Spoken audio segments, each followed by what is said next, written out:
The title of the webinar is Preserving Families and Creating Wealth.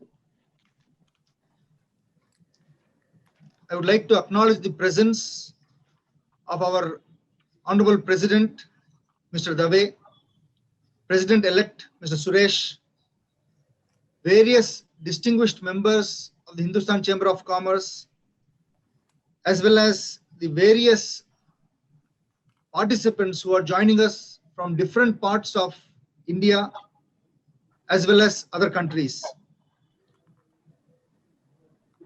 It is widely accepted all over the world that over 80% of the world's GDP is generated by family business. Yet over 80% of family businesses do not reach the third generation. They fail. What a tremendous loss of value. What a tremendous destruction of wealth. It is the family business which provides the energy, the focus, the entrepreneurship, and the drive which propels the world's economy. So at Surana and Surana, we decided to organize an awareness cum capacity building program on this vital topic for professionals, business owners, and the society at large, so that we can gain valuable insights on this important topic and be able to help preserve families and preserve wealth. At Surana and Surana, it is our experience that families that take competent advice and take such advice early on are better able to manage their conflicts, manage the pulls and pressures within the families, have properly defined roles for women in particular and the next generation in general. We have an excellent panel today. We have a nationally acclaimed facilitator. We have a popular head of a family business office, and we have the owner of a third generation family business. So we look forward to having inputs, views, advice from these experts on how we can manage our families, keep our flock together, and preserve our wealth. Today's webinar, the broad format will be as follows. We have 3 speakers, and we will hear each of them for about 15 minutes, which will make up 45 minutes. I will take up about 6 to 8 minutes over the entire program, and we should have about 10 to 15 minutes, or time permitting a little more, for question answers. The idea is to also instigate our members, who are many of them family business owners, to think about their respective families, situations, and at the end of this webinar, take some implementable points back to their businesses, back to their families. So with those few words, I take great pleasure in inviting our first speaker, Mr. V. Narasimhan, who is the head of learning and development at Sundaram Learning. I am told he is responsible for training and development for almost 20,000 people in the group. Mr. Narasimhan is certified by the Barrett Values Center UK in cultural transformation, and he is an accredited administrator of the Mayor's BIGS Type Indicator Program. He is the facilitator of the Global Managers Program and is also known as the Bulletproof Manager. In 2017, he was recognized as one of the 100 most talented training and development leaders in India by the World HRD Congress. I would now like to request Mr. Narasimhan to speak to us from his perspective as a facilitator of how we can preserve wealth, keep families together. Mr. Narasimhan. Thank you, sir. I thank Surana and Surana, international attorneys, and Hindustan Chamber of Commerce for giving me this wonderful opportunity to share a few thoughts on preserving families and through that creating wealth. Thanks to the distinguished co-panelists, Mr. Shantanu Avasti and Mr. Deepak Ramaswamy for joining the event, and both of them bring their rich experience into this event. And above all, I want to thank all the participants for joining on a weekday like this. There are two key aspects to today's topic. Number one, preserving families. Number two, creating wealth. Dr. Vinod Surana gave an astounding statistics that over 80% of the world's GDP is created by families and 80% do not reach the third generation.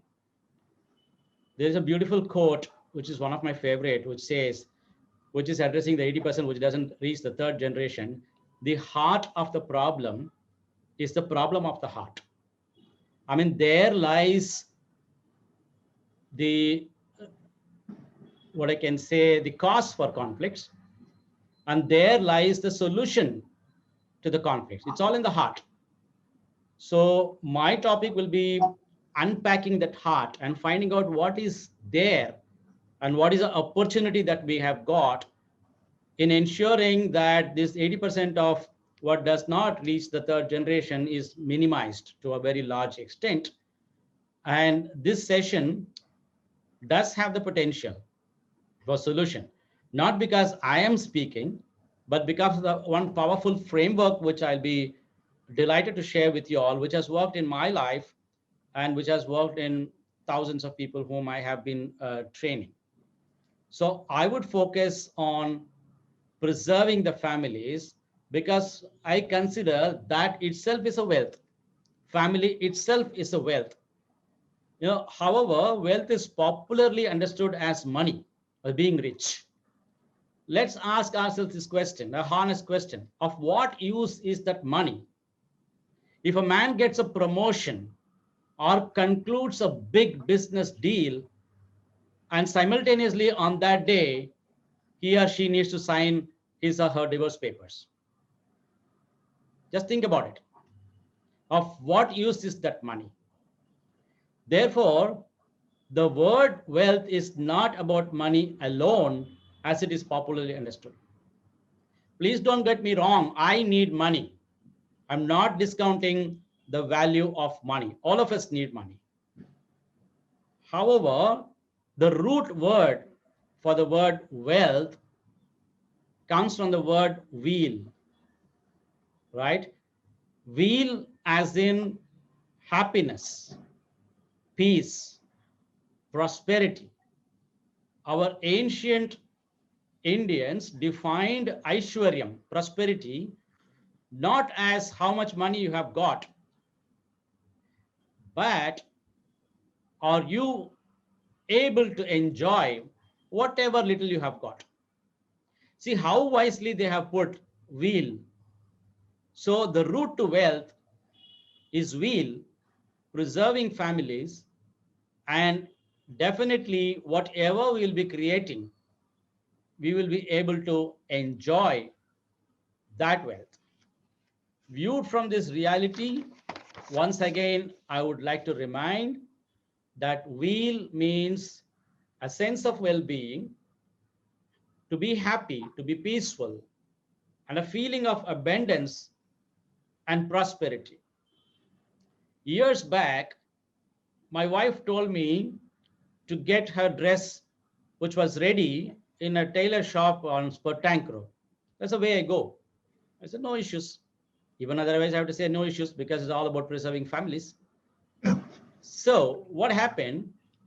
The tailor shop is exactly on the Tank Road signal. So I cannot park my car. I had to park a few meters before. And as I parked my car, it was around this time in the evening.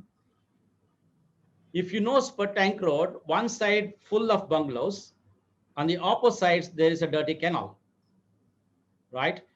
On top of that pavement, there were 3 huts, small huts. At that time, 6 o'clock in the evening, a 10-year-old girl child came out, sprinkled water outside the hut and put rangoli and went inside. Aishwaryam is there in that hut, right?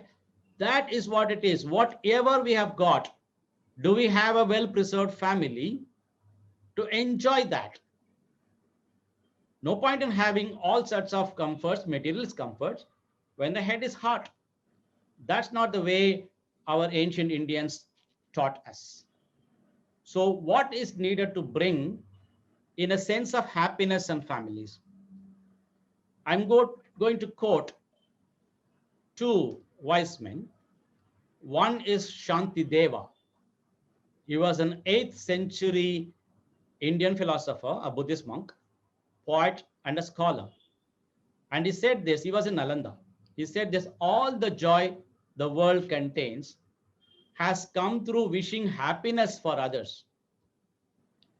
All the misery the world contains has come through seeking pleasure for oneself.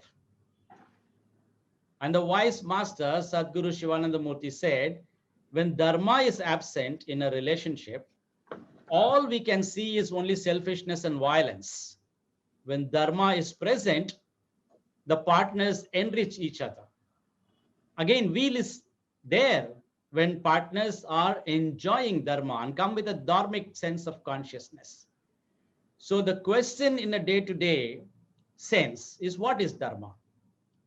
Dharma is being human minus our animal instincts, right? Or animal instincts well under control. So talking about animals in the context of communication and relationship in especially families or wherever, bedroom to boardroom, same issues.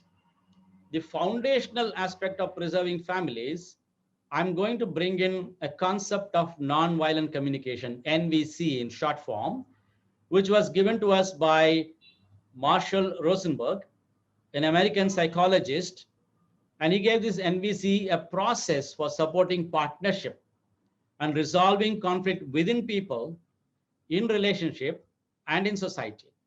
So it works everywhere. Marshall, incidentally, was inspired by our Mahatma Gandhi's principle of ahimsa. So we spoke about human minus animal. So Marshall spoke about two animals as a metaphor. And I'm going to screen share those two animals. So he mentions about a jackal and a giraffe. So in the outside ring, you can see jackal, and you can see certain words there, which are according to the jackal consciousness. He chose jackal because it's a low-level animal, and you all know, moment I say jackal, cunningness, street smart, selfishness, all that comes in. So therefore, blaming, right, expectations, perceptions, false feelings, no choice, helplessness, and demands, and judgments and evaluations. These are all the outer circle, which talks about the jackal inside me. I do have jackals and I embrace them, right? And he spoke about the other animal, giraffe, which is a very large animal. And for the giraffe to pump blood to all parts of its body, it needs a very large and powerful heart. Now think about a person in your life, including yourself, who has got a large heart. Now, large heart denotes obviously generosity, kindness, compassion, nobility, empathy, and all this. So a jackal does not judge, does not blame, does not accuse. Instead, it observes, it feels, finds out what is its need, and makes a request instead of a demand, right? So the invitation here is, what if we communicate with no judgment or blame inside a relationship? What if we converse with tact and empathy? That's the invitation in this conversation today evening. That is from Marshall Rosenberg, right? How does this pan out in a relationship, right? So when we live with our family members for long years, generations live together. Nowadays, 3 generations are living in the same household, if they are lucky. Otherwise, as the joke goes, a joint family is when husband wife stays together in the same house, right? That itself is a big thing nowadays. So I'm going to share uncovering the need below the behavior, because silence to violence. If you look at this slide, particular slide, here is a man who is pressed by a boulder, and he's trying to lift this woman who has to escape from a snake. Unfortunately, the man is unable to see the snake. The woman is unable to see the boulder. This is a reality of modern day living, right? So each one is blaming the other. The man feels, why can't she put some more effort? I'm struggling hard and climb up. And the woman sees, why can't he lift me? Right? So this is what it is. Therefore, in this relationship, you can see a lot of blaming will be going on, a lot of judgment will be going on, a lot of evaluations going on, a lot of acquisitions will be going on.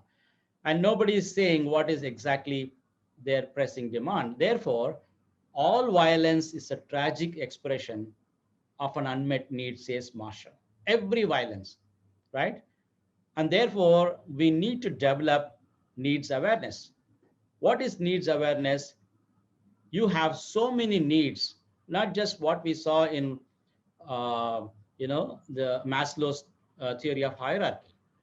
There are so many needs, well-being needs, safety, security, very important. In Corona days, everybody feels unsafe now, right? So there's also a WhatsApp joke going on. When earlier, pre-pandemic, when somebody sneezes, we say, God bless. Now, when somebody sneezes, we say, get lost, right? So safety and security need is very important. Health and nourishment, very important in this pandemic. And then we have the peace and beauty, acceptance, appreciation, and so on. Below that, we have the autonomy needs. So the point here is, in a relationship, and I'll be soon be playing a video, how important it is to understand the needs of our stakeholders rather than be swept off and fly off the handle by seeing only their behavior, outer behavior. Below the behavior, there is a crying need, and that's why the behavior is there. So wouldn't it be nice if we just unpack the heart of the people and find all these beautiful needs, and these needs are universal. It's not only belonging to me or to you. Every single person on this planet, 6 billion or whatever, everybody has these needs, right? So first, and now the just a 1.5 minute video is going to come up. What will happen is, once we understand, we have to unpack the heart and see the needs first before giving the solutions. But what happens in a relationship? We start giving out solutions first. Here is the video. Just have a look and how it pans out. Yeah, here comes the video. Question on that. Doesn't this situation require some kind of resolution or solution? Yes, or yes, and almost yes. And the now- resolution, the solution will find us when the connection is there. Now, what connection? You see,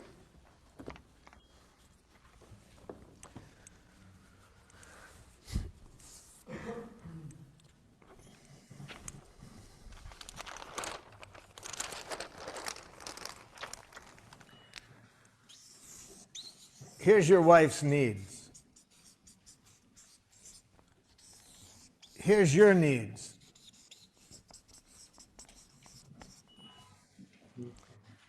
When she hears your needs without hearing any criticism or demand, and you hear her needs without any criticism and demand, the solution will find you. The conflict will resolve itself. It does need to be resolved. But what most of us do, we skip this and go right to here.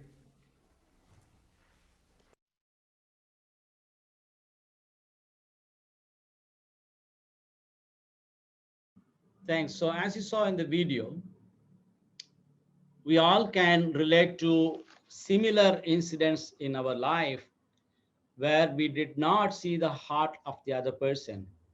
Instead, we started prescribing solutions. This is what you should do. And the other person says, this is what you should do. Why should I do your solution? Right? And because of this, conflict escalates. There's a lot of heat than light. So the key point here is this: when we listen to the needs of our partners and learn to articulate our own needs in a compassionate way, in an empathetic way, in a respectful way, then there is much higher chance of resolving conflicts in a collaborative way. After considering everyone's needs, see, remember that according to this concept doesn't mean everything is going to be goody-goody. Real life is not like that. Not all needs can be met at all times, but all needs can be heard and considered. That paves way for collaboration. Next time what happens, today when you are meeting my need, tomorrow the law of reciprocity comes in, and when I am going to reciprocate that I'm going to definitely wait and more than willing to satisfy and meet your needs, right? So as I said, that this works everywhere. And here is the question: is it going to work in all the situations? What about companies? So Satya Nadella, what he did, he started installing, NVC in Microsoft in 2014. So when he inherited the company, there was a lot of backstabbing among its top executives. So he turned the company around. It was not doing well at the time. And this is in the Google, you can search that. So he installed nonviolent communication by giving the book to everybody, and everybody had to read that and come back. And that's how they turned the company around. So in the boardroom, peace was established. That means profits for the company. That's what Dr. Surana was also saying. 80% is family business. And when we follow needs awareness and listen to the needs and bring in the language of compassion into our lives, we will certainly be able to do a much better job. So for preserving families, and I'm going to conclude now, wealth originates from its root word wheel, which means Aishwaryam is the ability to enjoy whatever we have got. By nourishing wheel, we preserve families and create and enjoy wealth. The conflict will resolve itself and the solutions will find us when connection is there. So in partnership, it's connection first, correction next. But we do the opposite, right? All needs cannot be met all the times, but all needs can be heard. These apply from bedroom to boardroom, and these are the only two places where our jackals to be on the leash and giraffes to be unleashed, right? So when we hear the other person's needs and feelings, we recognize the common humanity, says Marshall.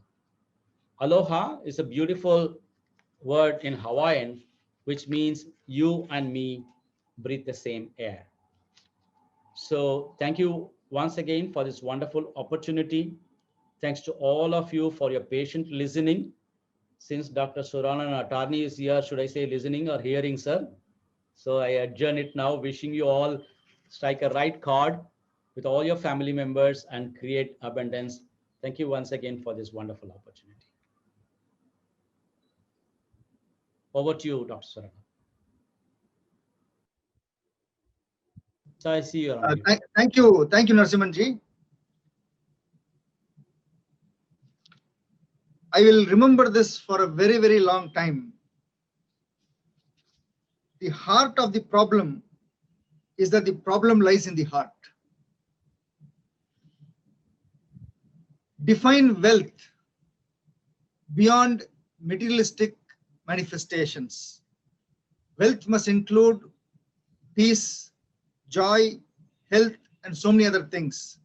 So if the family is able to expand the definition of wealth to include these things, these concepts, these aspects, it will be a much better place.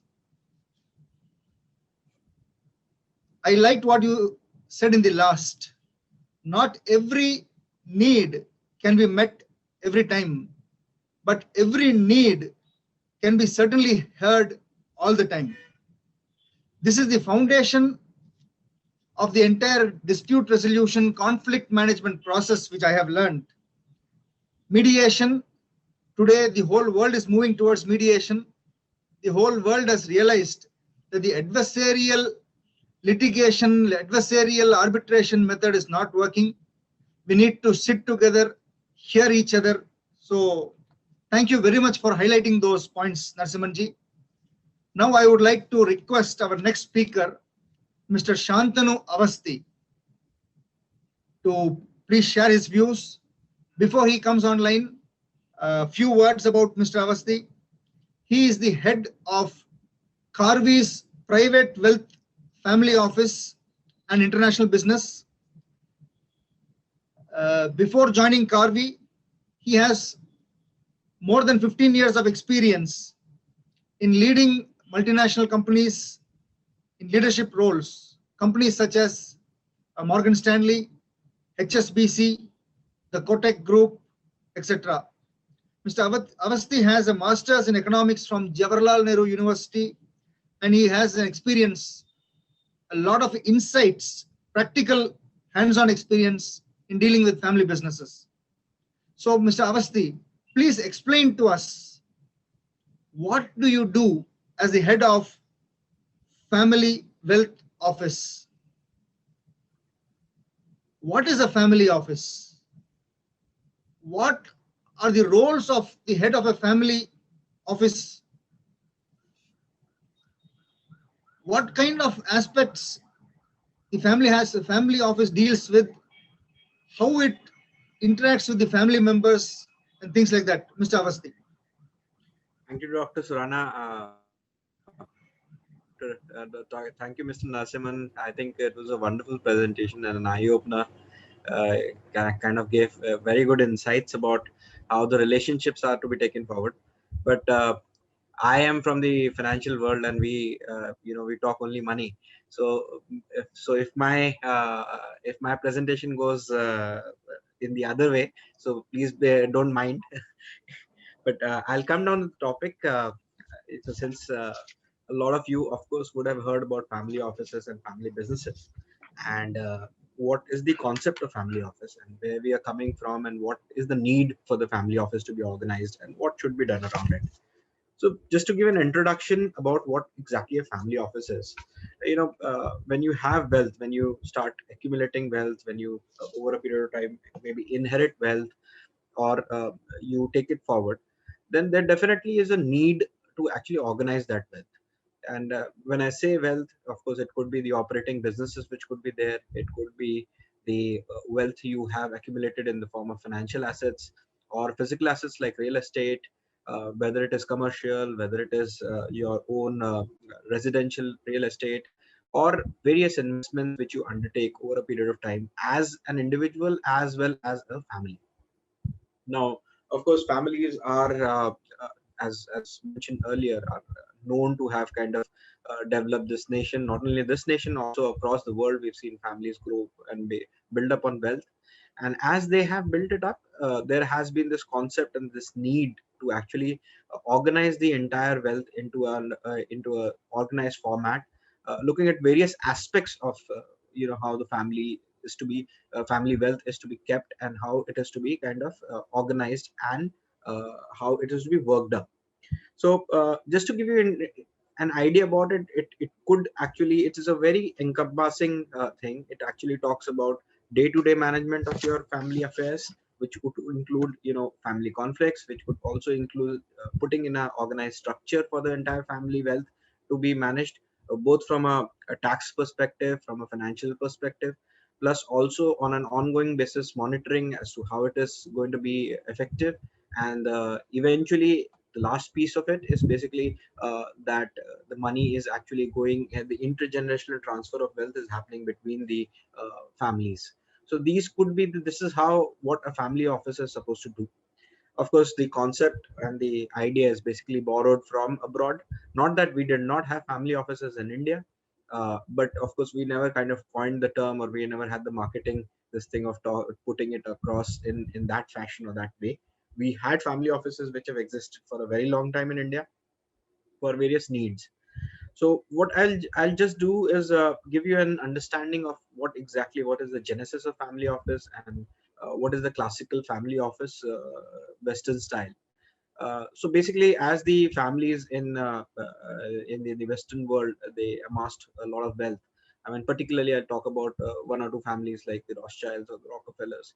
As the money came through the late 19th century, they kind of realized the need to organize the money, and they had large families, and they thought that how do we continue, whether the family, uh, uh, the next generation might have interest in the operating businesses, they might not, plus also the vast amount of real estate, as well as the wealth they had accumulated, that had to continue in a manner that there are no there is continuity, and the wealth kind of the family always prospers with that wealth. So there, the concept, when they started organizing this, they had the concept of a professionally managed company with a different board, which we used to actually kind of take care of the overall look at the what the executive CEO or the other members are doing, and then there's a defined objective. I mean, of course, when you talk about a company, the profits is the objective, and there are two, three other things which have to be met, and the CEO kind of runs the entire piece along with his workforce to actually deliver those deliverables which are defined over there. And of course, the board kind of reviews on a regular basis that what is happening. So here, the family office concept is similarly in a similar fashion. Of course, the main idea was to actually avoid any kind of estate duties or very high taxes which it could bear, and overall also convert all the assets into a trust format. And within the trust format, as they moved it, there was a trust deed and a board of trustees who kind of govern how the wealth would actually be monitored, and how it would be managed. And those objectives are defined very clearly within the charters, which are actually drafted very carefully, which includes the overall conflict resolutions and other things also. And then there are there are various ways these monies have to be managed. Of course, record keeping, to meeting those objectives, to also providing the family members with the amount of money they need on a regular basis, so that they are able to manage their expenses also, apart from the overall wealth being grown. Now over there, the mostly the family members would typically be the beneficiaries of that trust, and while the professional set of executives is hired, including a CEO, who are supposed to actually grow, monitor, and deliver what is to be actually achieved out of that wealth, that to grow at a higher pace. They sometimes actually work on some endowment models, and some models which they work on their own within the family office. And sometimes they actually borrow as to how borrow minds, or probably pay monies to the top universities like Yale or others who have an endowment fund, to actually understand how the asset allocation has to work. And then accordingly, that is what a classical family office is structured as. Now I think I've talked a lot about it might sound a bit gibberish, but to just give you a very simple way of looking at it is that what they do is they move all the family assets into a trust format, and there the trust kind of gives the continuity, and there's a professional management which actually kind of moves away the ownership, as well as the day-to-day management. So day-to-day management is done in a professional manner, and the ownership is in the format of beneficiaries of the families within that. And of course, whether it is operating assets or whether it is other interests which the family might have, everything is monitored, and that is taken care of. Having said that, in India it's very different. In India, traditionally, we've never kind of given it a professional shape. Families have a very different way and outlook, the way we kind of manage affairs, or we've kind of managed our things. Just to give you an idea, these kind of concepts of organizing wealth in India actually existed for a very long time.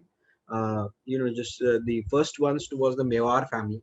When we talk about the Mewar family, they are basically uh, the royal from royal Rajputs from the Udaipur and the vicinity, Chittorgarh area. Now when we talk about them, the interesting aspect and the other properties which are there.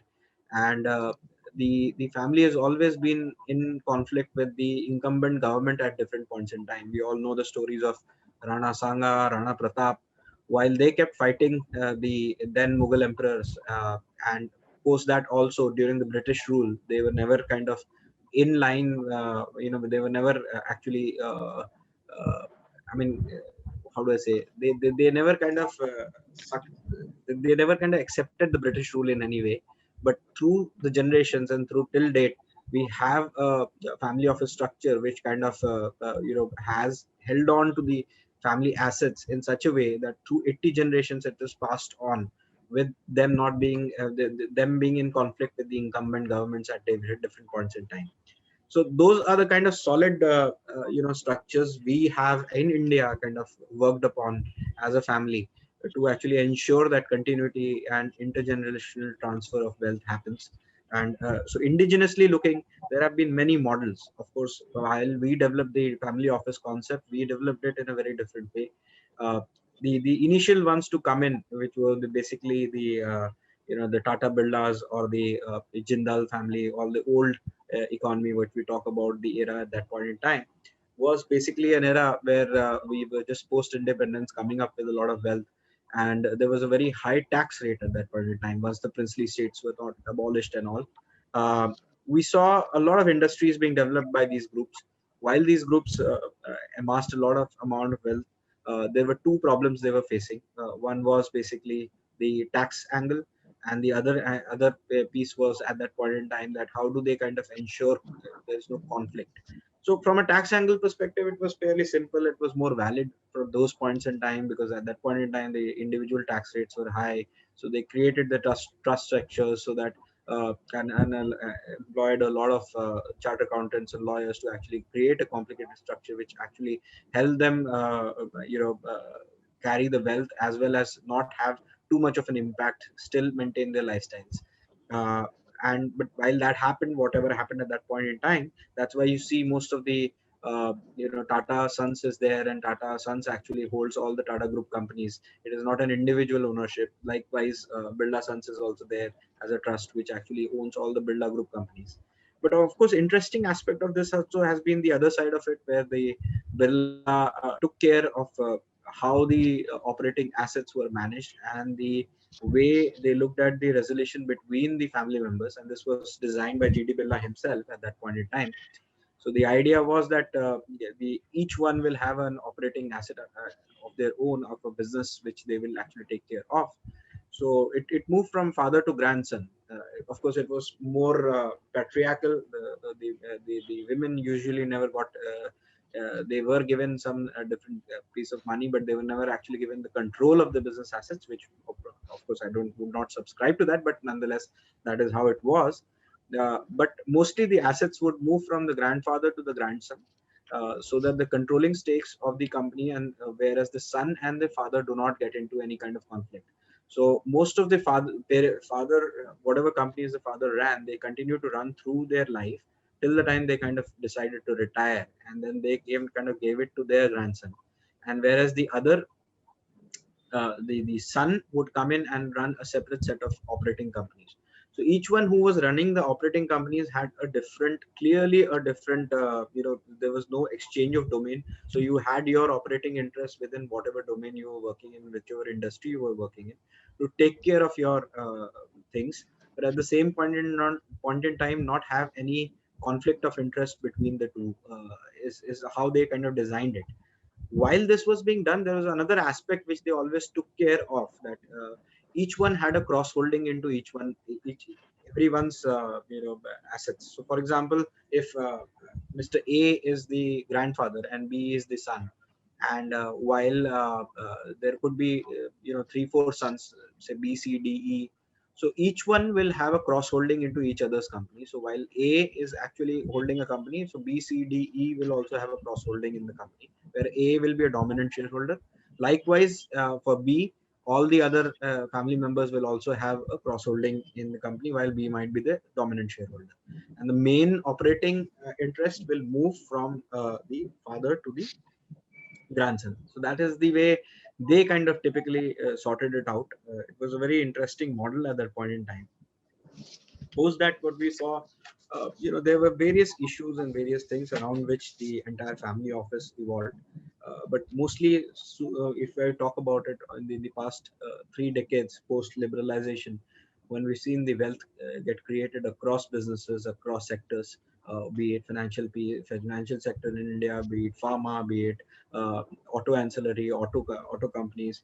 So a lot of families actually grew, and they kind of amassed a lot of wealth, and they were having second generation, which was basically educated abroad, and they were very open to the idea of family offices and actually started thinking of organizing their wealth into a family office structure.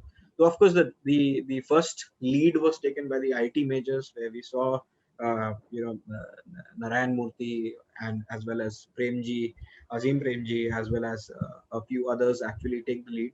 But there have been quite a few interesting stories which have evolved over a period of time. So just to give you, since we have less time, so I will probably give you an understanding as to what were the various objectives behind which various family offices structures were developed in India. So of course, one was to manage overall and organize the overall assets so that there's continuation and better management of assets. A second was basically the tax angle. A few of them, like for example, GMR wanted to kind of had a, it was into the infrastructure business, which is a very long gestation, high interest business, and there could be a lot of impact. There could be a problem because the debt could eat away your overall wealth. So there were structures which were developed to actually protect that wealth in that sense. Then sometimes there have been inheritance issues around which people have kind of where the family structures have been very, very complicated, where there are many people, and especially this is true for the second or the third generation, where there are multiple people and they basically have one asset which is the main operating business, or the main asset which is money. So just to give an example, there we have seen the Dabur business. So the Dabur family, or the Burman family, actually kind of used McKinsey at that point in time to actually organize and put a structure into place. So that is not a legal structure. That is more of a structure where they've kind of looked at various family offices and studied as to how to resolve conflicts and how to keep the management separate. So while what they did was, the family wealth was divided in a way, the shareholding was kept separate, and then within the charter they developed a professional board mechanism for the family also, where all family members came together and discussed the performance. While the company's day-to-day operations were professionalized and given to a professional management, but the monitoring was done together, and there was no day-to-day interference into the day-to-day management of activities what they were doing. The family members had their own piece of shareholding and wealth which was coming, and the agreed divided amount of the profit share which was to be moved towards their way. So they kind of organized. Some did it because there are too many assets many a times, where of course it becomes very, very difficult. A classic example is while there's only one individual, but Bennett and Coleman, where overall nothing is kind of public, but most of the assets are private, but they continue to hold a lot of real estate, a lot of other operating businesses which they own, and organizing that in itself is a hell of a lot of stuff. And that's where the record management and overall kind of comes in, and record keeping actually becomes a very, very important activity, an integral part of it. Managing, ensuring that all assets are kind of mapped and they are kind of looked at in a very detailed way. Of course, while I'm trying to give you a bit brief gist of how these things happen, there are many facets to it. There's a legal aspect to it, there's a tax aspect to it, there's a investment management aspect to it, there's an inheritance aspect to it, so there's record management, there's also philanthropy, which a lot of groups kind of take up. And then of course how the inheritance continues. Sometimes the structures are very, very simple. So just to give an example, many times there could be real estate assets, but in India it doesn't make sense to actually move the real estate assets into a trust and then run it in a Western sense, because there are two things, namely moving the asset then and there would actually call for a stamp duty, and double stamp duty might not be a thing which people would want to do. Whereas in case if you have a very simple family structure, so then in that case, what happens is you would not have any conflict. You have maybe only one son or one daughter who's going to inherit everything at that point in time. So in India, it's much simpler by putting nominations, because we don't have an estate duty. We do not have a wealth duty, wealth tax at this point in time. So it's much easier. But having said that, such things could become very complicated once you're looking at cross-border norms. When you have children who are settled in US or any other country, now how much of those assets can be moved? So like, for example, in US, till US $5 million, you can actually move the assets into their name. But beyond that, the estate deed kicks in, even if it has Indian assets being moved outside.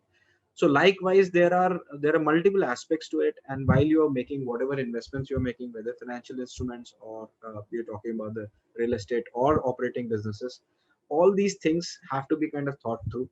And this is how a family office kind of operates and puts everything into structure.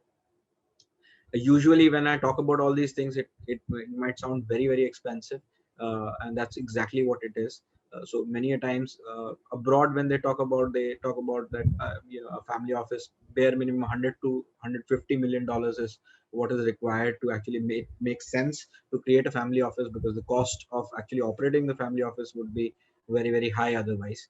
So usually few Western world countries, they talk about $250 million as a threshold. In India, we usually the single family offices start anywhere between 250 to 500 crore rupees. And there is a concept of multi-family office. When we say multi-family office, a couple of family offices which are of a mid-size wealth, 25-50 crores, come together and actually form a professional set of individuals they hire to actually manage their affairs within the company. And that is also how a lot of the franchises, they kind of manage their multi-family office. So it brings down the cost, because if you are hiring a team which is going to be helping, and if the families are close, 5, 6, 7 families are close, they could actually construct a multi-family office which could be extended amongst themselves to bring down that cost. So I think I have completed my time of 15 minutes. I can continue for a very long time on this, because it's a thing which is very dear to my heart. But because the time is limited and everyone has to speak here, so I would actually like to conclude my session at this point in time. And any questions we'll take later on after the session is complete. Thank you. Thank you, Shantanu-ji. You spoke about many families, many well-known names, from the Mewar family in Rajasthan to the Daburs to GMR to so many others. Yes, it is a very specialized job, from what I understand, to start a family office, to define its role, put systems in place which all the family members will follow. There are a lot of questions which come up in my mind, and I think we are getting some questions also from the audience. We will come back to you immediately after we hear Mr. Deepak Ramaswamy, our next speaker. I will now request Mr. Deepak Ramaswamy to please share his views. Before that, I will quickly introduce him. Mr. Deepak Ramaswamy is the 3rd generation owner of a very prominent family business. He is the MD of the International Clearing and Shipping Agency Group, which has interests in logistics, poultry, agriculture, angel investments, among others. Deepak has done his graduation in economics from the Loyola College and has a master's in business management from the Asian Institute of Management, Philippines. He has always been trying to move his group away from a traditionally family-owned and managed entity to a more professionally run and professionally managed organization. He has a lot of experience in employing professionals, making the family business management more professional. So I would like to request Mr. Deepak Ramaswamy to please share his views. Thank you, Dr. Surana. Again, thank you also for inviting me to be a panelist. It's indeed a privilege and a pleasure to be with all of you. My co-speakers, Mr. Awasthi, Mr. Narasimhan, and respected members who are patiently listening to us on the Zoom call. I'll go straight into the presentation. Normally, it's very difficult to be the last speaker, especially when you've got two distinguished speakers speaking ahead of you. But I think I'm lucky because I think all three of us are looking at different angles of it. So while Mr. Narsman was talking about either the angel or devil in each person, Mr. Awasthi was talking about how to manage it in the event that you're not able to get rid of the devil. So you bring in an external family office to actually deal with it. I think, of course, if everybody is giraffes and not jackals, then Mr. Awasthi won't have much of a job, because the giraffes will always find a solution amongst themselves. But I'm going to be focusing on the entire family business concept from the business perspective to try and understand what happens to a business, what it goes through typically, what are the characteristics. So I'll just jump straight into my presentation. It's just to assist myself. One minute, bear with me.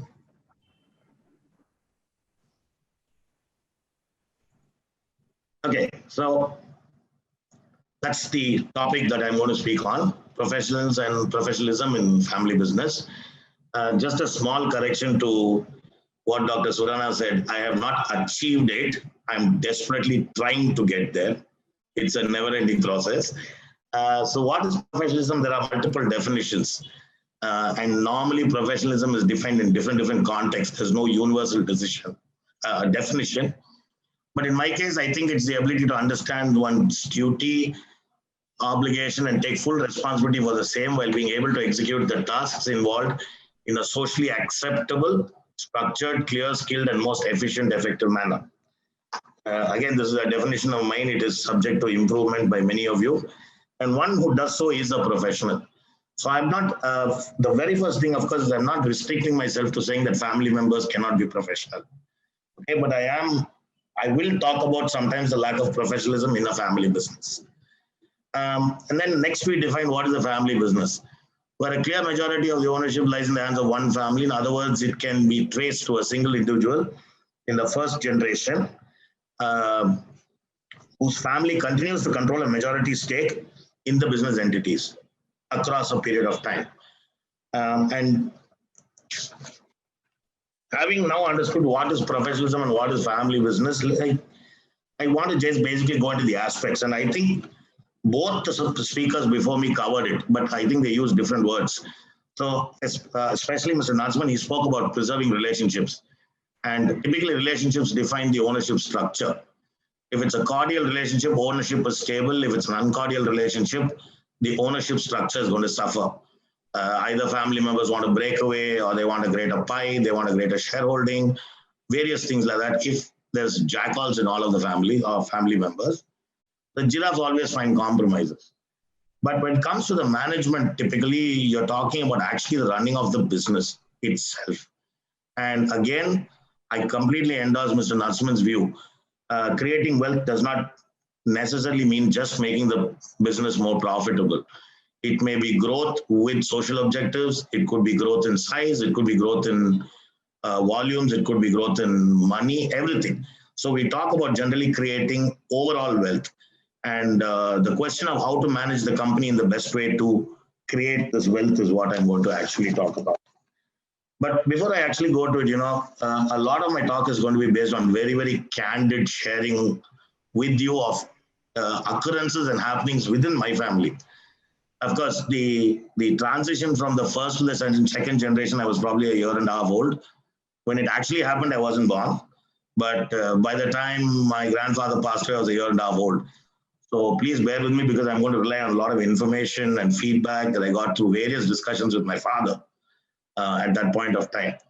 But at some point, I will show you the organization structure and I'll explain to you why understanding first to second was more important, and probably focusing on the second was more important than focusing on the third generation, which is I.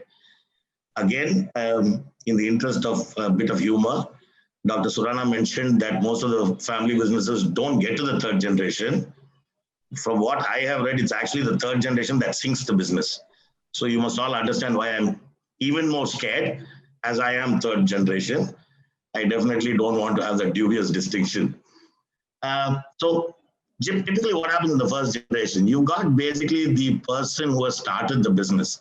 Okay, he's extremely passionate. He's proprietary in nature.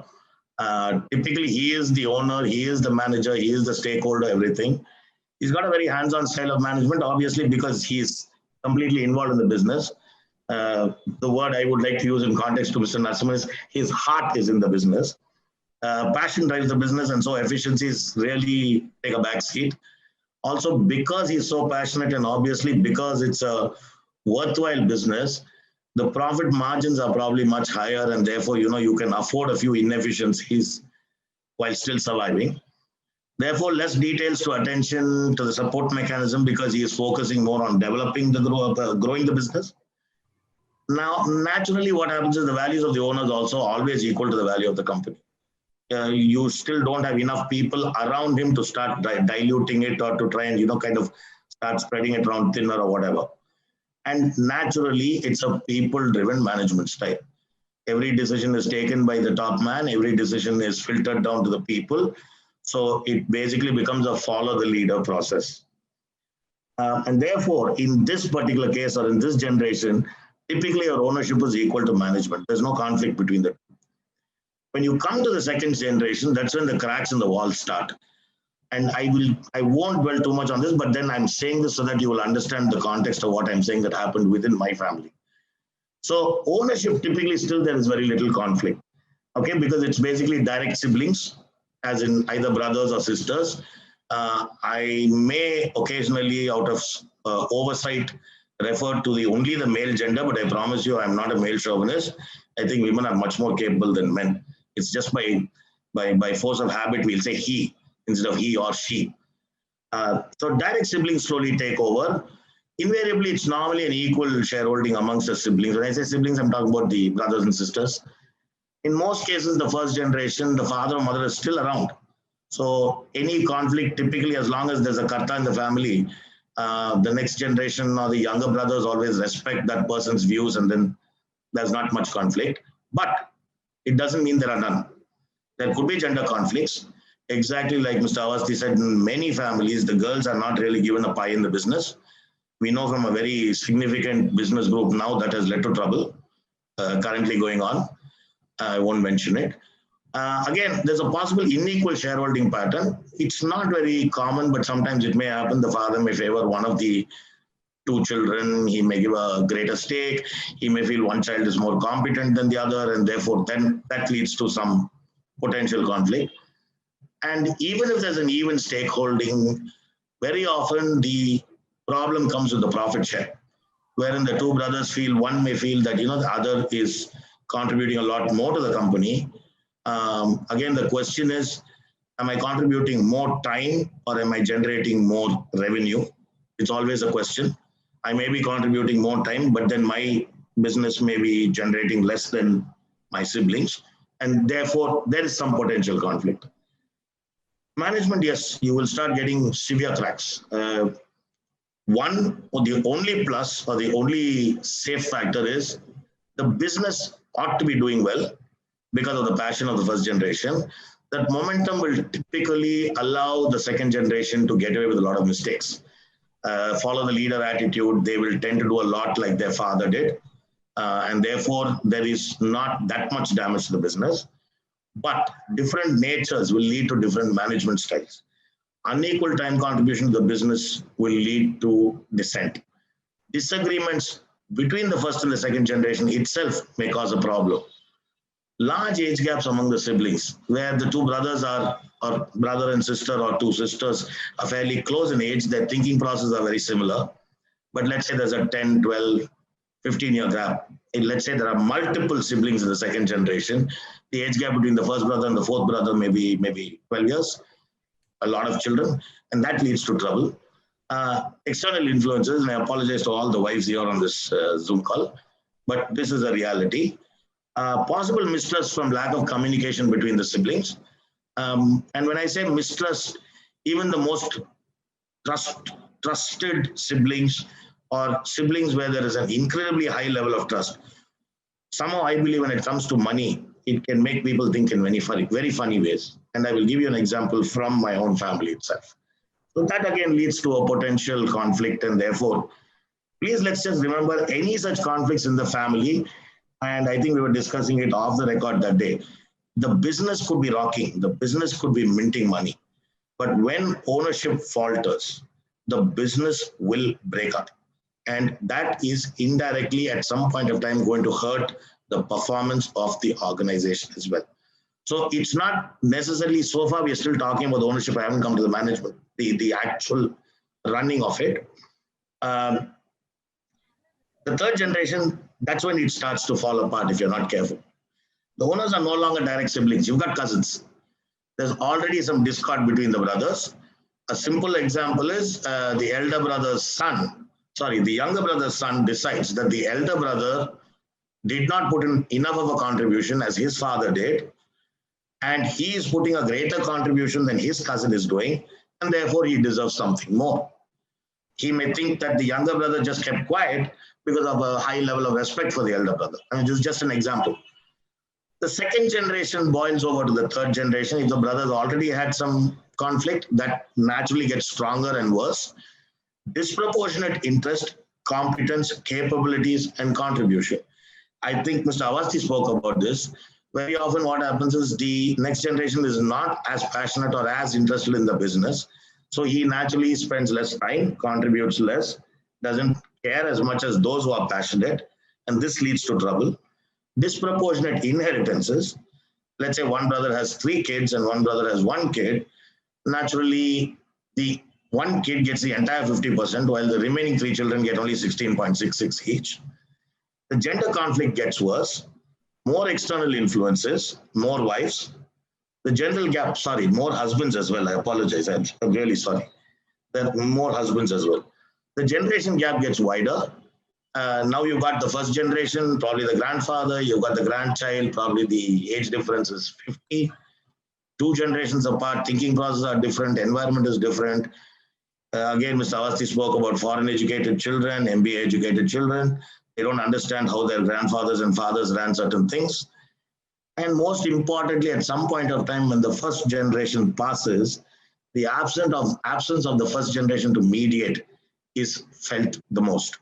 Because generally when a grandfather or a grandmother is still around, people manage to find some kind of a way to keep it together. But then when they're not there, then it's just hell breaks loose, or whatever you want to call it. Management, it boils down. There's really nobody defining the rules. Each one wants to pull in different directions. You become inconsistent if there are 4 different divisions or 4 different subsidiaries run by 4 different cousins. Each one has a different culture. Personal influences creep into management. There's a sense of false belonging, saying that this is something I've started, so I'm going to run it the way I want to. And then that straight away affects the holding company. It leads to confusion amongst employees. The business starts faltering. And the momentum by now is virtually non-existent to keep the business alive. That's when the wall falls apart. Coming to my family specifically. So this is actually my family tree. I'm being very candid about it. For those of you who knew my grandfather or knew my uncle and my dad, please bear with me. But the blue is all the male members and the red is the female members. Luckily or unluckily, I say it luckily or unluckily because there are some times when I actually go to my mother and say, you should have had one more son to help me run the business. But at most times, if you see, in my generation, there are 5 female members and 2 male members. Imagine how I could have run the group. But unfortunately or fortunately, when my grandfather passed away, both my aunts were settled immediately. There was some conflict there. There was some, I would say, discomfort, unrest, whatever, but they were settled. And then the business was run by my father and my uncle. And unfortunately, my uncle passed away much earlier at a very young age, by which time I was just entering the business. So I don't really have much of a relationship with my uncle. So I won't be able to give you an account of that second generation to me. But my dad and I spent almost 24 years together. And you'll see this here. So basically, I'm going to only focus across the second generation and the right side vertical of the second to the third generation. And you see that the duration is virtually consistent between these two relationships. It was 26 years with my uncle and my dad. My dad was much younger than my uncle. He was 8 years younger. And then it was 24 years between my father and I. So what are the big differences? For a minute, don't worry about the names, but just see how different two siblings can be. One was extremely disciplined in nature. One was extremely happy-go-lucky. One was extremely calm-tempered. One was short-tempered. But the same short-tempered person easily forgave people. The calm person, when he did lose it, never forgave people. Risk-taking, one was low appetite. One was a moderate appetite. Spending, one was frugal. One was lavish. Frugal in the sense my uncle would always go only by train on his family holidays. My father would still travel business class. Discipline, very high. Moderate. Attention to details, very high, very low. Management style, extremely hands-on, extremely hands-off. And I will tell you, there's one aspect of what Mr. Narasimhan said that I will give you an example of. But what worked in their favor, and despite many discords, I was mentioning about, the lack of trust in one case. And you will see they were highly emotionally dependent on each other. They respected each other. My uncle did have an elder brother attitude towards my dad. But even with such a strong bond, there was an incident where, because my father was running the poultry farm, my uncle actually felt that probably some cash was being siphoned out of it. Because as you know, egg sales is still, a lot of egg sales is cash based. It was at that time.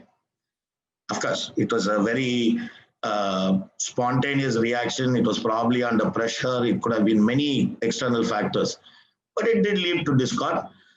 Luckily, what happened, they had common values and ethics, very high standard of ethics, common values. So the discord between the two was limited to only the personal characteristics and never in the way they wanted to run the business. They never spent beyond their means. Even though my father spent more lavishly, it was never beyond the means. So it did not endanger the company. And the most important factor, which I had mentioned just before, my grandmother was around until my uncle died. So whenever there was a huge fight, I do remember some huge arguments as children. My uncle and my father were very careful never to make it public. For those of you who know our office, there was a 600 square foot cabin for my uncle and my dad, and the rest of the office looked like a warehouse. And whatever happened between the two of them happened in that 600 square feet. It never came out. And they really respected the mother. With me, you will see the right side, there's some very weird statements. And this is the irony that I want to talk. I think when I started working, I started out exactly like my uncle. From what I had seen of him, I'd be in office half an hour before office starts. I won't leave until it was over. I would never lose my temper with people. I was extremely frugal. But in the last 4 or 5 years, I've seen that I'm actually going completely towards my dad. I'm being hands-off. I'm trying to, kind of get out of day-to-day. Professionalism apart, but I'm trying to actually get out of day-to-day, trying to spend my time on other things, trying to look at new opportunities, various things. So if you look at it, I'm getting there, trying to calm down. I don't know where I am.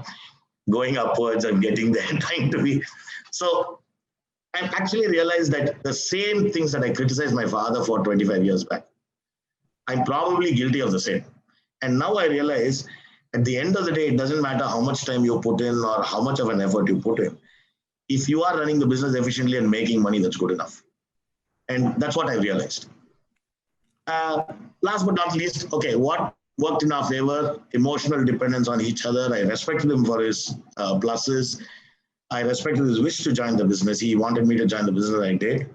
Else, if I didn't have a family business, I may have become an Air Force pilot. We complemented each other because he would never look into details. I would look into all the details. He would look at just the business opportunities, work well for each other. The transition happened, but not without some disagreements, as in he moved slowly out of day to day. It was difficult, because always the elder generation doesn't want to let go, and the younger generation is always in a hurry to get there. And I think that's what Mr. Narasimhan was talking about. Very often you actually don't try to listen to the other. The older generation say, I know it best. The younger generation say, listen, you may have practical experience, but I have theoretical knowledge and I'm better. So I did not know how to do anything else at that time. I didn't know how to get a job and go maybe. It's quite passionate, he respected my ability to run the business. And I had a nature I still have a nature never to regret. So even if it was something that I really didn't want to do, I learned to like it. I did it with all my heart and I have absolutely no regret about it. So coming to it, basically, what are the basic advantages and disadvantages personally from my experience of family business? Ownership and management is intertwined. This becomes a problem because, and I'll come to that. The other, typically in a non-family business, is clearly demarcated. Invariably, ownership, there's never a majority shareholding. So there's no problem. Everything is done very, very systematically, including succession planning. You kind of basically promote the most capable person. There's no emotions in this, no relationships, no blood relatives, nothing. Emotions are low in other businesses. Emotions are high here. Why I say it's a disadvantage in this case is because it actually clouds judgment sometimes.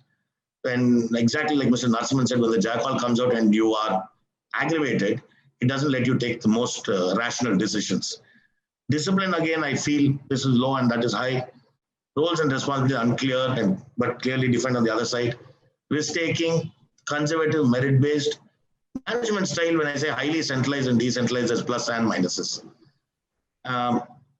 When it comes to the advantages, and I think the 4 advantages of the family business outstrip the 6 disadvantages, which is why 80% of the family businesses are the biggest in the world, or rather 80% of the biggest businesses are family businesses. Your passion is high, your involvement is more, your motivation is higher. Management layers are flat, flexibility and decision making is extremely high and quick, and most importantly, when it's a non-family business, everybody keeps talking about shareholder value, stakeholder value. I think Mr. Awasthi will also talk about that. But at the end of the day, the company's solidity is not taken into account. Like even if I'm losing money, these new companies with cash burns, classic examples, their valuations keep going up. But what is their sustainability? If they keep losing 1,000 crores a quarter, how will they survive? Family businesses, generally the owners, because they are the stakeholders, they are the equity holders. They're not looking for immediate returns on equity. They're very happy to actually build a more solid business rather than just looking from stakeholders' value. Therefore, I feel this is an advantage. Lessons that I have learned, if we can clearly communicate to the next generation on values and ethics, do succession planning in our own lifetime. Because I saw that my uncle didn't do it, my granddad didn't do it, my uncle didn't do it, my father didn't do it. Luckily, in my father's case, my sister was never interested in the business. But I know the friction from first to second generation. Identify early the interest of the next generation. Don't force the next generation into the business. They won't be passionate. Treat all equally. Again, I'm not God. Each family has principles, but these are only my suggestions. Put a formula in place for succession for the future generations as well. Secondly, as the management is concerned, clearly separate ownership from management. Define a clear criteria for management participation. Find the right balance between family and professionals in management. Move from a people-driven to a process-driven organization. I honestly believe in this because I believe that scaling up and increasing size can only happen from standardization. Otherwise, what happens is you lose your quality of service when you start getting bigger. If family is involved in management, respect each other's capabilities. Don't keep questioning it. And at least do your best to keep personal emotions out of management. If you're able to do this, I think the family business is extremely safe. However, ideal family business, all that there, it's just, I've just listed it from what I said. And finally, if you are able to find such a family business, please do inform me because I haven't come across one as yet. That's why Mr. Awasthi and companies, family offices like his are in business. Thank you very much. Dhanyavad, Nandri. Deepak ji, that was amazing. Thank you very much. It was a fantastic case study. It was presented very nicely. And I think this is going to be remembered for a long time. Thank you very much. You have obviously done a lot of homework, put a lot of thought into it. So now that brings us to a very exciting part of this webinar, which is question and answers. And I will start. Of course, I must tell you that I also would have ended up in the Indian Air Force had I not started wearing glasses. So I would like to start off with two quotations, one which Mr. Narasimhan said and one which you said. Mr. Narasimhan said, the heart of the problem is the problem lies in the heart. You said the role of the elders in sorting out issues. There is often a saying that the patriarchs of the family are CMOs, conflict management officers. So I would like our panelists to speak about how the elders, and especially the women who not only in India but all over the world have a habit of sacrificing themselves and their happiness for the family, how the elders and the women can play a greater role in keeping families together. Would you like to start, Mr. Narasimhan? Sir, I wouldn't differentiate on gender base. Whoever is competent for any role must play it. Lord Shiva led the way by giving one half of his body to Parvati. Who are we to deny it, sir? I'm also an executive coach and I do life coaching. In business families nowadays, I do get this very often. Highly qualified women are there, young. Up to the children are 10 years old, they take care of the house. And once the children develop wings, suddenly they find a void in their life. Here is male members making the money required for the business and the family. What is my role here? So existential question comes. Are families sensitive to this and include these educated ladies in the family business? After all, it's always good to have another perspective from an important stakeholder of a family, which is a spouse.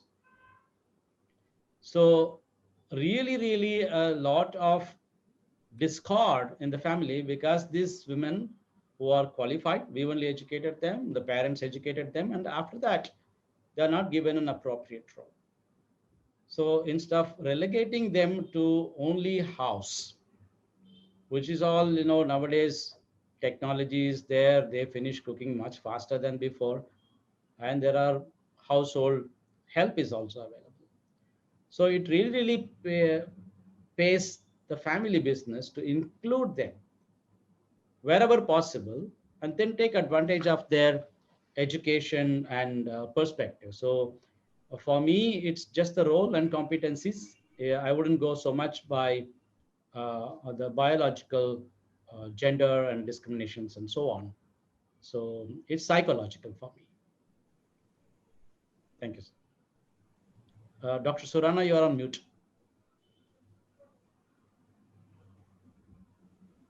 You're on mute, Dr. Surana. Dr. Vinod, you're on mute.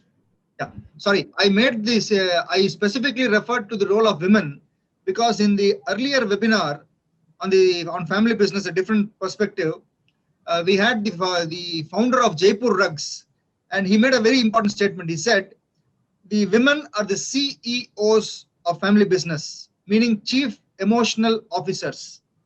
They tend to take a holistic view of problems, and of course, they tend to look at the family. They tend to place the family above themselves. So in that context, I place this question before you. Yeah, Mr. Deepak Ramaswamy, you wanted to say something. So my take on it, sir, and please bear with me. I think also Mr. Narasimhan is talking about specifically the mother or the grandmother from the first generation, not really the competence of the second generation or third generation. I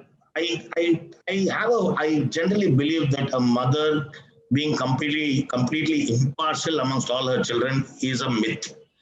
I think in every family, all mothers will have a favorite child and all the others. So especially in my family, it was very clear how she managed conflict. Whatever my uncle went and complained about my father, she said, don't complain about Ram, tolerate him.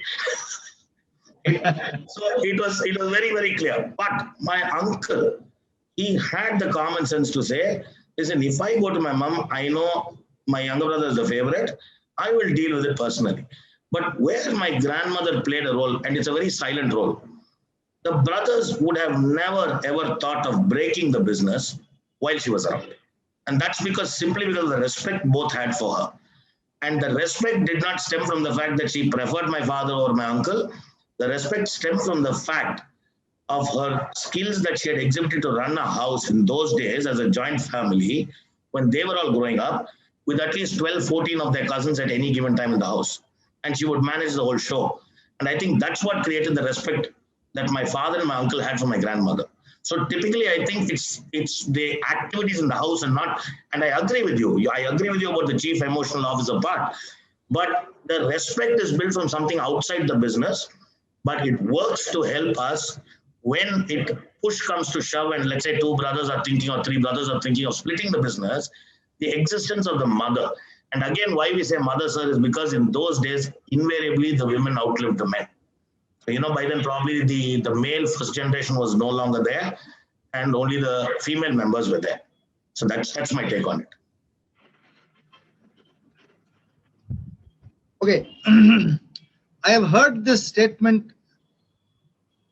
I heard this statement a couple of times, and that is, family business owners are very smart people. They can give you a 50-year perspective of business. But those same smart people will struggle when asked about succession. So what is your take on that? You made a statement saying you must start early. Yeah, I'll tell you. So in my grandfather's case, there was no will, even though he had 2 daughters. And in that generation, the 2 daughters were extremely forward thinking. My grandfather brought up all 4 children to be very forward thinking. Some of the things my eldest aunt did in the late 50s, people will be shocked if I would tell them, so I won't. He was rebellious in nature, but he never prepared a will. So when he died, intestate, there were 5 inheritors or 5 legal heirs. My grandmother plus 4 children. And the 2 daughters put their foot down and said, give us our pound of flesh. And at that time, I mean, everybody knows that, when you have to settle off 2 siblings out of 4, you may not actually have the cash to do it.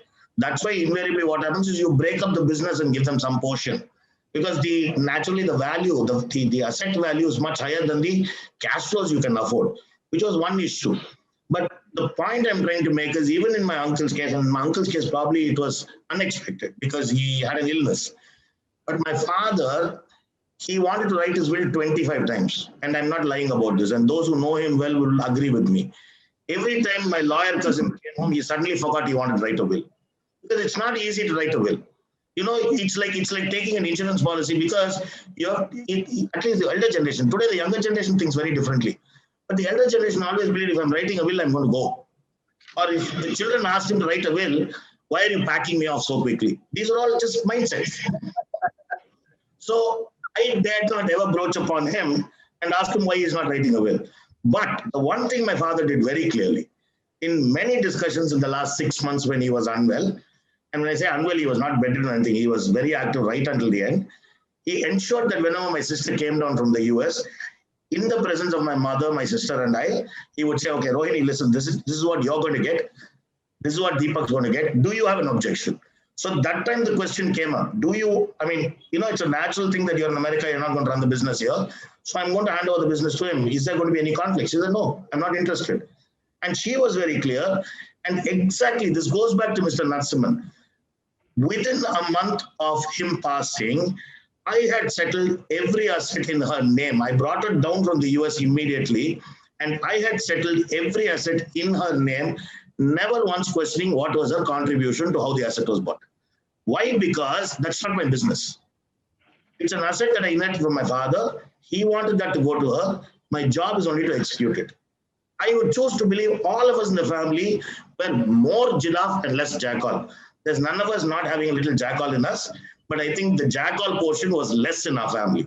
So I'm saying if today the thinking changes, and if you put a will, and that's not a guarantee because sometimes invariably, you know what happens, the probate will be challenged in court, right? And you're a lawyer and you know exactly how it is. They may say it's forged or something. So ideally, when I say do it early, I'm saying bring in the next generation in while you are still in the business, clearly break up the ownership. And Mr. Awasthi has given many ideas. You know, you can have a nucleus business and then multiple smaller satellite businesses or various things. So do that while you are still in the business. Make sure the next generation cannot fight, then retire. Then you're fine. That's what I meant by that. Mr. Deepak, I like to add to your point over here. I mean, very interesting points you made. But I think this is where both me and Dr. Surana will continue to be in job.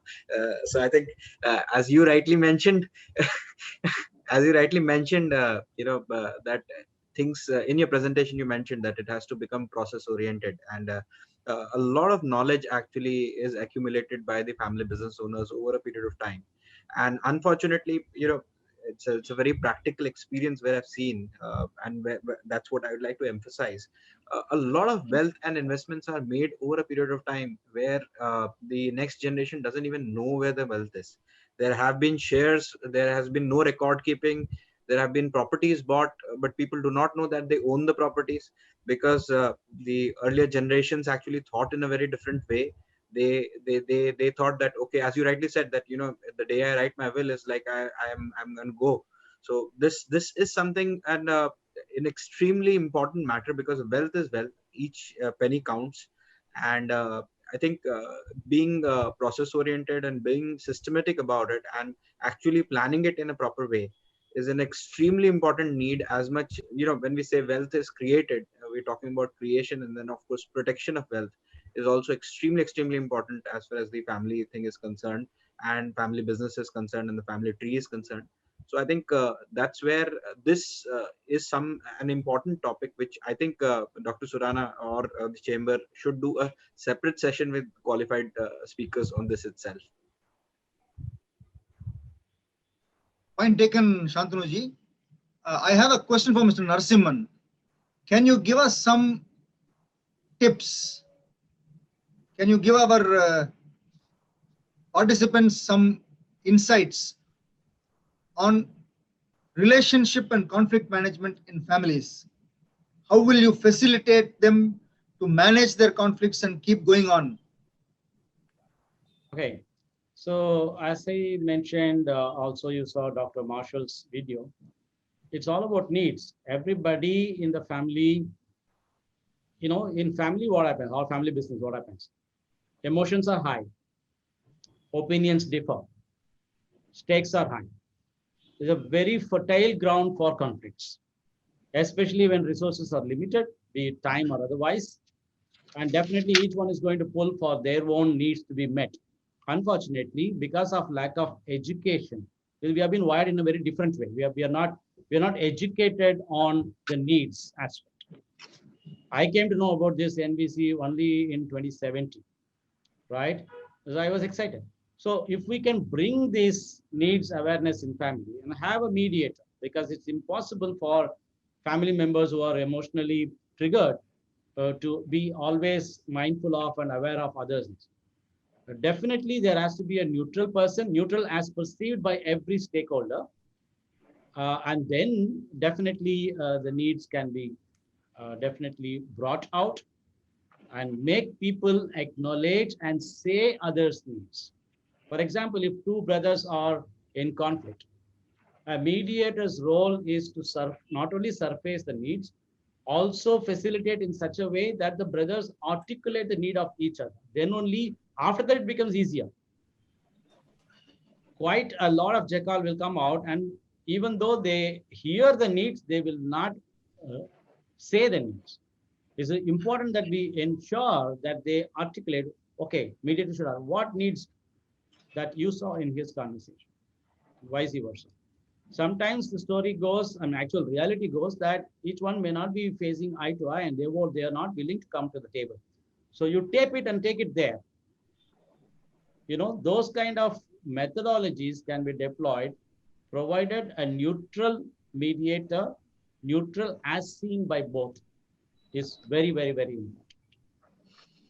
important. The mediator could be a person, an elderly member of the family, like what Mr. Deepak was saying, an elderly aunt, a respectable, most influential, respected everyone, a grandma or whoever is alive, eldest member of the family. So, Dr. Surana, just to quickly add, I'm sorry, I apologize for butting in. I think, what Mr. Narasimhan is talking about is effective communication. And I had done a course, where actually effective communication sometimes needs you to listen more than to speak. And most of us are guilty of not doing that, So like he's saying, when somebody else is talking, hearing it is different from listening to it. You hear it physically, but it doesn't get into your head and you don't understand what the person is saying. So therefore, you fall short somewhere of finding I think that video you mentioned, you said if both of you listen to each other, automatically the solution finds you. And that's exactly it. Yeah, because there's a lot of public speaking course, but no public listening course. 1, 2, listening is the decision. I listen to you because I choose to. I decide to listen. Till then, there is no listening happening, only hearing happening or mishearing happening. So when emotions are very high, when the amygdala hijack has taken place, we become half deaf. How will we even listen to the needs of others? Okay, one last question to the panelists. I know this is a very exciting topic for all of us and we would like to continue for a long time, but we have really overshot. One last question specifically to Mr. Shantanu and Deepak. There is a feeling generally that a family must always control strategy and finance and should not give this away fully to the professionals because professionals cannot take risk. What is your take? Great question. Let me hear what Mr. Awasthi says first before I comment. I was waiting for you to speak first. Professionals cannot take risks, so therefore we must always control strategy and finance. Okay. Please, I'll honestly give you my take. Sorry, you want to go ahead, Mr. Awasthi? Please go ahead. Yeah. So since you asked me to, so I'm going ahead so that you can probably talk about it from the other aspect. But I'll so there's no sides to it. Of course, there are competent people. There are many competent family members within second generation, third generation who've done very well. And we have standing examples all across who kind of taken the business to new heights. But on the other side, I would say when we talk about professional management and professionally things being managed, we also have examples where families have actually given up control over a business and its companies have been professionally managed and they've become very, very big within India. I mean, one of the examples is Asian Paints. The family kind of gave up the control around about 60s, in 1960s, late 60s. And since then, it has been professionally managed. Now, ownership is completely segregated from how the company has been managed. And if you look at the company, it's done a beautiful job. It's into a business which can be easily replicated in terms of, it's only chemicals being put together. But when you talk about their distribution network, the way they have actually expanded it, the way they have created the supply chain, quality management, strategic decisions which were taken over a period of time, expansion.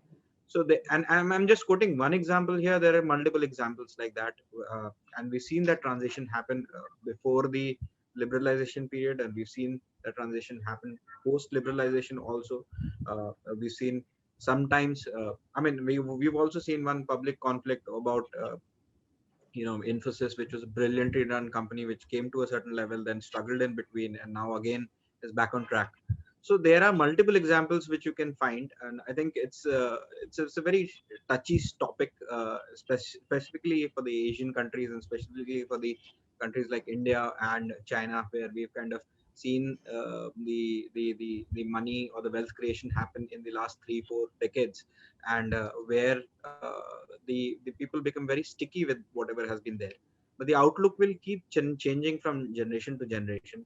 The difficulty which the older generation saw in terms of giving up control is probably much easier, which we witness in our professional lives, that the next generation is kind of much more flexible. I mean, so much so that we've seen father and son kind of fight over, the father doesn't want to give the business up, and son came back and saying that let's sell the business and put it into financial assets. So I mean, and so much so, whenever I've witnessed such fights in front of me only, and you don't know what to say, but that is the level which comes in. But I think both are right. There are people who can do it within the family businesses, and they can do it. There's no right or wrong. But having said that, that is again something maybe Deepak ji would be able to kind of comment better. Where to give it up or where to keep it under your control is something, I think, as a family business owner, you would be able to kind of throw more light on perspective on that topic. Yeah, so exactly that. So I don't have a mindset. In fact, I'm sorry, you are right, because in my presentation I was going to say there's this point about retain key areas and decentralize the rest. And one of the key areas I would have actually said, luckily I didn't say it, but I'm honest enough to admit I would have said finance. But you know what? And Mr. Awasthi is right. It doesn't matter whether it's finance, strategy, operations. If you're a technical person, okay, you can bring in professional management everywhere. So for any individual who's a family owner, we'll have a green bucket of certain strengths and red bucket of certain weaknesses. So the whole idea is actually identifying which are the weaknesses that are irrelevant, which I can delegate to somebody who's not weak at that, and I don't have to change my characteristics. But there will be certain weaknesses of mine which I have to change and put it into, let's say, a yellow bucket or an orange bucket in the middle, and where I have to constantly work on improving myself. But saying that, even if I'm a family owner that is completely detached from management, at the end of the day, your professional CEO is going to give you 3 different financial viability options, and you still have to pick the best one that you think. So there's this common belief, I don't know if it's right or wrong, that normally what actually runs a person or drives a person is his gut feel. No amount of financial viability studies or feasibility studies will actually be able to guarantee you that the business is successful. Sometimes it's just a gut feel which allows the person to take a decision to invest into a certain opportunity. So I think the most important thing, I don't think we should stereotype the area that we want to retain, but I think it's most importantly, we have to look within ourselves to understand what our strength is. Now, if I'm an extremely technical person and my commodity or my product is extremely technical, I may still want to keep the R&D and the technical aspect of development of the product with me, because I think I can do the job better than any professional. But if I try to start doing the HR or the finance, let's say I'm lousy at finance, and I try to do the finance, I'll make a mess of borrowings. I'll borrow at too high a cost, or I'll borrow from the wrong source, or I'll borrow for the wrong reason, or I'll borrow a wrong type of loan where I need equity. I'm probably will go for a loan, or the vice versa. So I'll make a mess of it. I'll make a what we call in Tamil an avial of it, or a stew. So I think it's more to look within ourselves to understand what our strength is. Like Mr. Awasthi said, if I don't have any strength in running the business, I should quietly just sell out and take the money and put it away. But if I think that I have a certain strength in running that business, well, not even hands-on, but if I have that strength in that business, then keep just that my core area with me and then decentralize the rest. And I would believe that that would be the most effective way to go forward.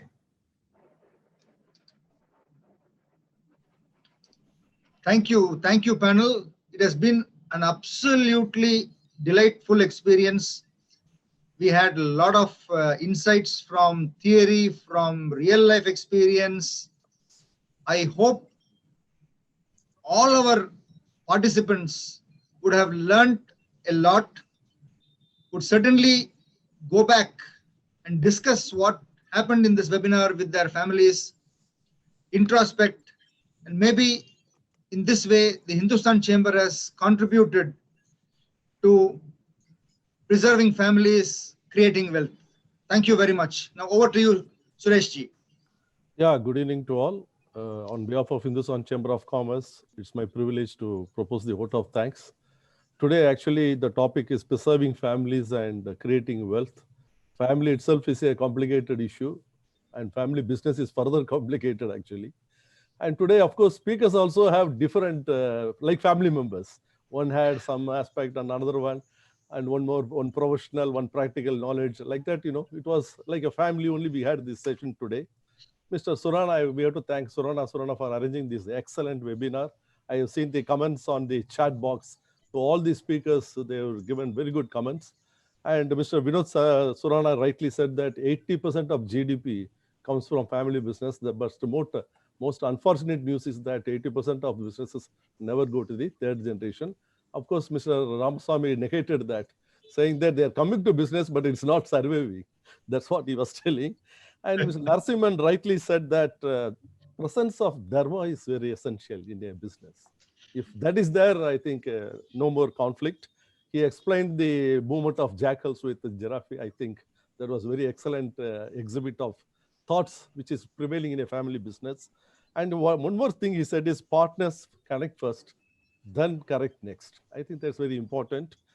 And Aishwarya means what? Content with what you are having, living with what you are having, not chasing something. That's what he was telling that. Finally, he ended beautifully saying aloha, that you and me breathe the same air. That's what he was telling. It's a nice sentence. Everybody should have that in mind, particularly family members, people.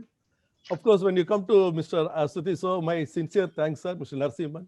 On behalf of Hindustan Chamber of Commerce, we are extending our thanks to you for a superb speech today. Mr. Aswati, of course, he talked about, Shantanu Aswati talked about family office model. And it's like a more or less a professional setup, thereby giving the burden of running the whole thing to some third party or somebody in the form of third party model, so that, no interference in management. As Mr. Deepak Ramaswamy said in his speech, management and control, ownership should be separate. So that model is nothing but a professional model in the form of trust and other models he has talked about, the example of Tata's, etc. He has spelled out.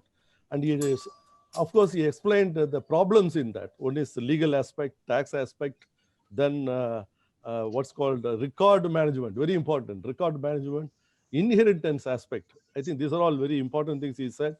And he talked about even multi-tier type of family offices. Small, medium-sized families can come together and have a big family.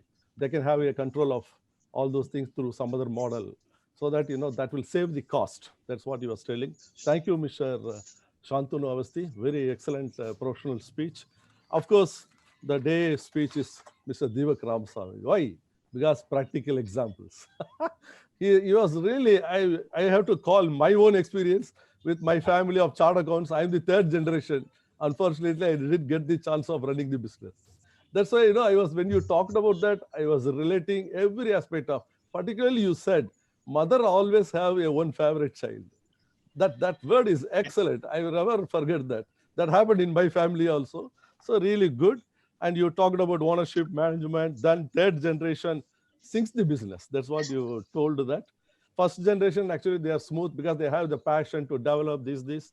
Second generation, slight breaking starts between the brothers, then between the sister, if at all sister is there. Then third generation, in the absence of first generation, totally they lost the sight of the business, so conflict increases. And you talked about various attributes. Beautifully you exhibited how it goes with first generation, second generation, and third generation.